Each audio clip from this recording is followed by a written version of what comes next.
Hello friend, I want to tell you about the Lexus RX car. Which engine to choose?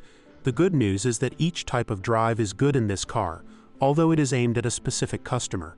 The only thing that is really missing here is a diesel, and in this area, the Lexus RX lost to its competitors. The most dynamic version is the RX 450h, a hybrid.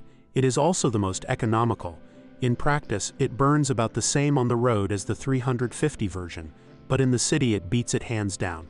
Users go below 8 L100 kilometers in the city, although average fuel consumption always oscillates around 9 to 10 L100 kilometers.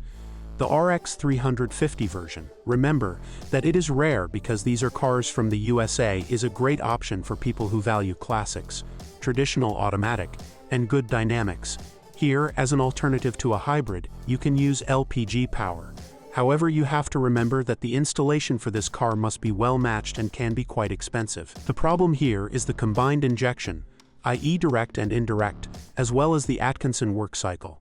The same difficulties in choosing an LPG installation will be in the other engine versions.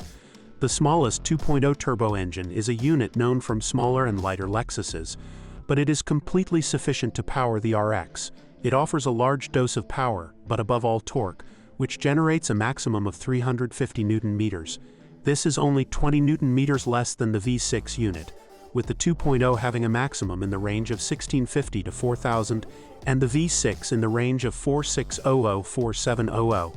Despite this, there is less power, so for example, the sprint to 100 takes about a second longer. What's more, the gearbox has only 6 gears. The main caveat to this engine version is the high fuel consumption, reaching up to 11 L100 km. Nevertheless, this engine is suitable for people who do not need the sound of a V6, who like a calm ride at not too high speeds. What is also worth noting, all versions of the RX have a maximum speed of 200 km per hour. Only the hybrid has 180 km per hour. To sum up, if you want the most efficient drive possible, the answer is simple: a hybrid. For lovers of traditional solutions and at the same time those who want to buy the safest version, the best will be the RX 350.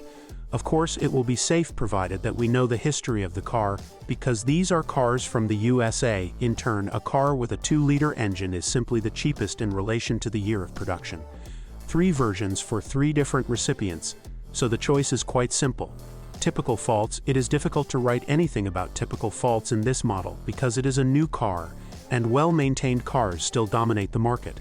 The most risky, and is the purchase of the US version and the European hybrid. There are no complaints about the 3.5 V6 2GRFXS engine, but the experience of hybrid service points to the problem of clogged intake channels and the battery cooling filter. It is worth having this area checked once a year. The authorized service center usually does not do this, or looking into this place yourself and taking care of the filter. Failure of any component of the hybrid drive will be expensive. The 3.5 engine without the hybrid system is marked 2GRFKS. This is exactly the same unit as in the 450h version, and one letter in the code only indicates the installation variant. It has a timing chain, which rarely failed in the predecessor 2GRFE, and here there are no signals that anything has changed. It has reliable direct and indirect injection, thanks to which there is practically no problem with carbon deposit accumulation. The 2-liter 8 ARFTS petrol engine, like the larger V6, also works on mixed injection and the Atkinson cycle. An interesting feature is the use of a twin-scroll turbocharger, thanks to which maximum torque occurs at very low revs. Unfortunately, this is where the most serious concerns arise about damage to the exhaust manifold, which has been integrated with the head. While replacing the turbocharger itself will not be significantly more expensive than in other engines, replacing the manifold can be a significant expense. So far, no such cases have been reported.